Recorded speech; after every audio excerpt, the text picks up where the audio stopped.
Meus amigos, aquilo que nós temíamos aconteceu.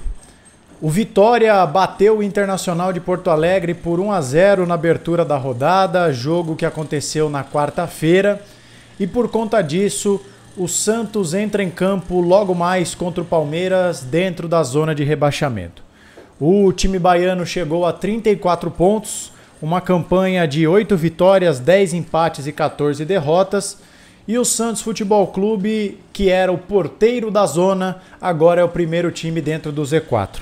33 pontos para uma campanha ridícula, pífia, nojenta, asquerosa, abjeta, inaceitável, indefensável, de 8 vitórias, 9 empates e 13 derrotas. André, mas o Santos tem um jogo a menos em relação ao Vitória. É simplesmente contra o Palmeiras. E a rodada, até o presente momento, é uma verdadeira catástrofe para o Santos Futebol Clube. Não apenas porque o Vitória venceu, mas porque o Bragantino também bateu o Corinthians, foi a 39 pontos, desgarrou do Santos. Porque o Juventude venceu o já rebaixado Sport, praticamente rebaixado, Sport, e chegou a 29 pontos. E o Santos tem, daqui a algumas rodadas, um confronto direto com o Juventude em Caxias. E também, enfim, esses são os resultados de momento. A situação do Santos vai se tornando cada vez mais complicada e eu temo, sinceramente, que esse time, que os guerreirinhos da Vila Belmiro não tenham condições psicológicas, mentais de reagir. Os 3 próximos jogos, eles podem ser salvadores ou podem ser fatais. O Santos, se tirar pontos do Flamengo, do Palmeiras e depois novamente do Palmeiras, pode inclusive mexer com o campeão. Mas se o Santos tomar 3 porradas, e sejamos sinceros, para quem perde para o Vitória dentro da Vila Belmiro, para quem empata com o Fortaleza, para quem tem essa campanha ridícula do Santos, é bem provável que o Santos tome 3 porradas. Eu não sei se o Santos vai ter força mental de reagir nos 5 jogos que restarão. Lembrando que o Santos tem 8 partidas para fazer. Então, o cenário é um pouco desesperador. Então, vamos falar sobre essa situação e também fazer um acréscimo ao nosso pré-jogo publicado ontem à noite. Porque o Juan Pablo Vojvoda mudou todo o time do Santos. E esse é o tópico principal do nosso vídeo. Bem-vindos mais uma vez ao canal Filho de Peixe. Muito prazer, eu sou o André Siqueira. Quero agradecer a todos pela audiência, a todas as novas inscrições, a todos os likes. Nesses últimos 10 dias, nós tivemos cerca de 700 inscritos, que jogou lá para cima a média de novas adesões ao nosso canal, que vinha caindo um pouco, porque você que está vendo esse vídeo, se alguém disse para você alguma vez que os canais de YouTube ganham audiência e dinheiro quando o time está numa fase ruim, isso é uma inverdade, tá? Eu posso testemunhar para vocês que isso é uma inverdade. Quando o Santos perde e o desinteresse pelo clube é maior, o meu canal, o canal de todos, sofre. Então, muito obrigado a vocês que mesmo nesse momento complicado, nós tivemos aí média de 70 inscritos por dia nos últimos 10 dias. E eu tô sonhando grande, quero 15 mil, 20 mil, 30 mil, 50 mil, 100 mil, 200 mil, conto com você. Portanto, não esqueça do like, confira se o sininho está ativado, quero saber sua opinião, quero que você diga se você está confiante para o jogo contra o Palmeiras, etc, etc e etc. Bom, gente, dados todos esses recados, o Juan Pablo Vojvoda prepara mudanças no plural para o jogo de logo mais. A escalação do Vojvoda é sempre um mistério. Ele é um treinador que costuma fazer diversos testes. Quando ele faz o chamado treino tático, ele começa com o fulano jogando, troca pelo Beltrano, aí entra o ciclano, muda a formação, devolve o jogador que ele já tinha sacado. Então os próprios jogadores têm um pouco de dúvida sobre a escalação. Mas eu queria citar aqui, me desculpem, que eu estou com uma espécie de rinite alérgica,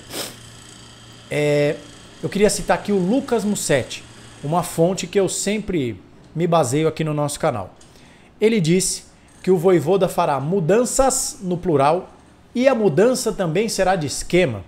O Santos, de acordo com o Musetti, mais uma vez jogará com 3 zagueiros, assim como ocorreu contra o Botafogo. E desta vez, sem o suspenso Luan Pérez, Vojvoda testou Zé Ivaldo, renascendo das cinzas, William Arão recuado como zagueiro, e há uma outra dúvida sobre quem compõe o lado direito da zaga, Adonis ou Alexis. Há também uma dúvida na ala direita. Igor Vinícius está um pouco à frente, mas o Mike também foi testado e pode jogar. E a terceira dúvida de Juan Pablo Vojvoda é na armação, o quinto elemento do meio de campo, Barreal ou Rollaser.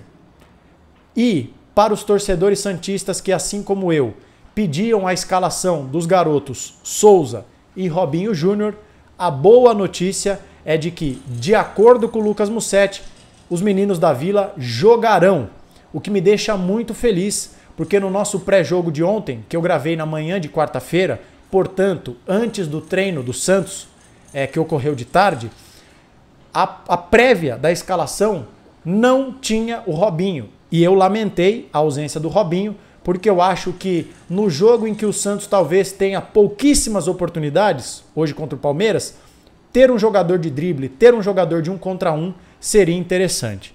Então, de acordo com Lucas Musetti, a provável escalação do Santos para o jogo de logo mais, 9h30 da noite, é a seguinte: 3-5-2. Gabriel Brazão, Adonis Frias ou Alexis Duarte, William Arão de zagueiro, Zé Ivaldo pela zaga esquerda, Souza e Igor Vinícius ou Mike pela ala direita, o meio de campo formado por Zé Rafael e Vitor Hugo na volância e mais à frente, não 5-3-2, Barreal ou Rollaser, e uma dupla de ataque formada por Lautaro Dias e Robson Júnior ou Robinho Júnior. 3-5-2. Repetindo, Brazão, Igor Vinícius ou Mike, Adonis ou Alexis, Arão e Zé Ivaldo com Souza, Zé Rafael, Vitor Hugo, Barreal ou Rollaser, Lautaro Dias e Robinho Júnior. Essa seria a provável escalação do Santos para esse jogo. Algumas considerações. Em primeiro lugar, até brinquei com os membros do nosso canal que eu fiquei surpreso positivamente. No nosso já tradicional quadro Ideias para o Treinador, que eu publico sempre na antevéspera do jogo, a minha primeira escalação era um 3-5-2 com Zé Ivaldo e William Arão. Eu quase gabaritei a provável escalação sem ter nenhuma informação.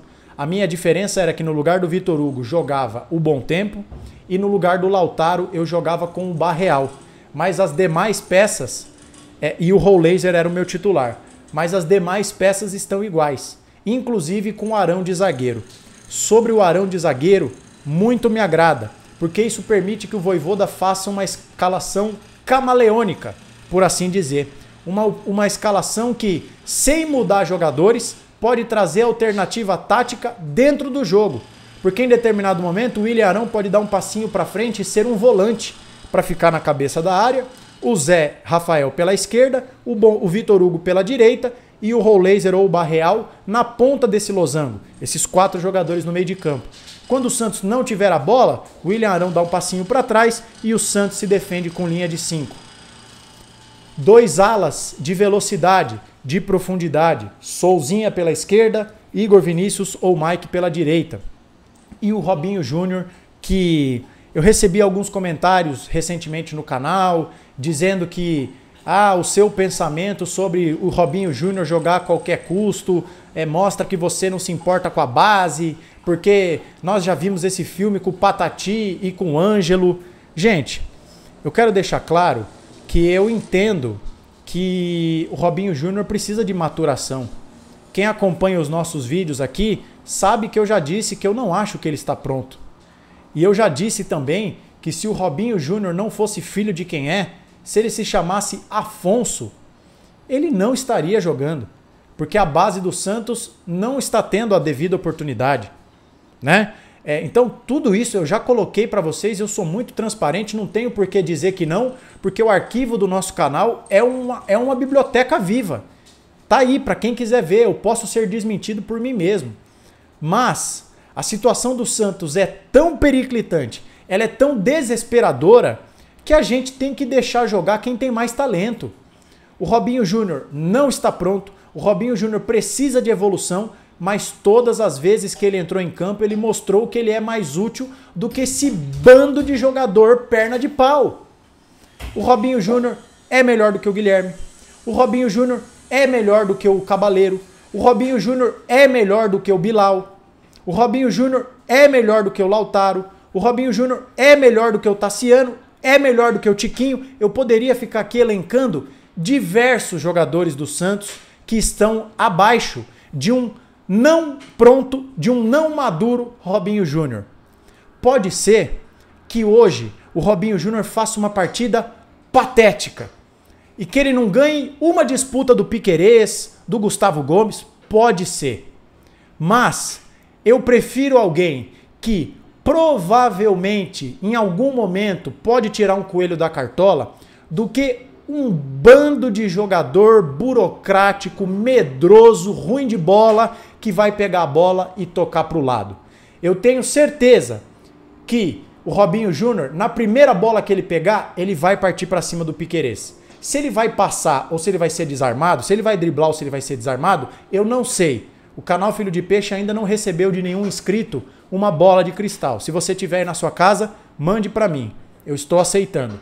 Mas eu pelo menos prefiro ar fresco. Eu prefiro novidade. Eu tô cansado de Tassiano, de Tiquinho, de Guilherme. Então esse moleque tem que jogar.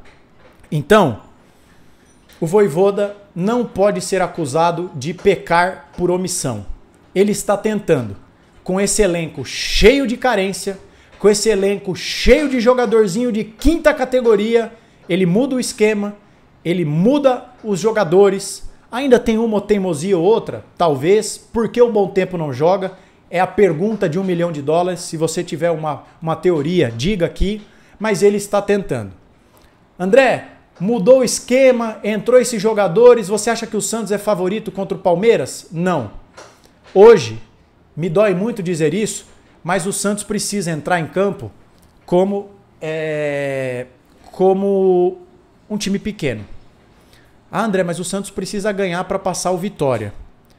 É verdade. Mas se o Santos encarar o Palmeiras de peito aberto, pode sair do Allianz Parque com uma goleada histórica, sofrida, evidentemente. Se o Santos ganhar de 0-0, com um gol de glúteo do Zé Ivaldo, tá ótimo. Tá ótimo. O Santos tem que reconhecer as suas limitações. Como é que o Fortaleza venceu o Flamengo há 2 rodadas? Deu a bola para o Flamengo, muita aplicação tática e contra-ataque. Qual é o pecado de jogar assim? Onde está escrito que não podemos jogar assim? Eu prefiro um jogo burocrático do Santos, mas que nós voltemos para Vila Belmiro com 3 pontos, do que um time que vai ser kamikaze e pode tomar um outro 6-0 como tomou do Vasco. É o que eu penso. Qual a sua opinião sobre a escalação de Vojvoda para o jogo de logo mais? E você acha que o Santos tem força para sair da zona?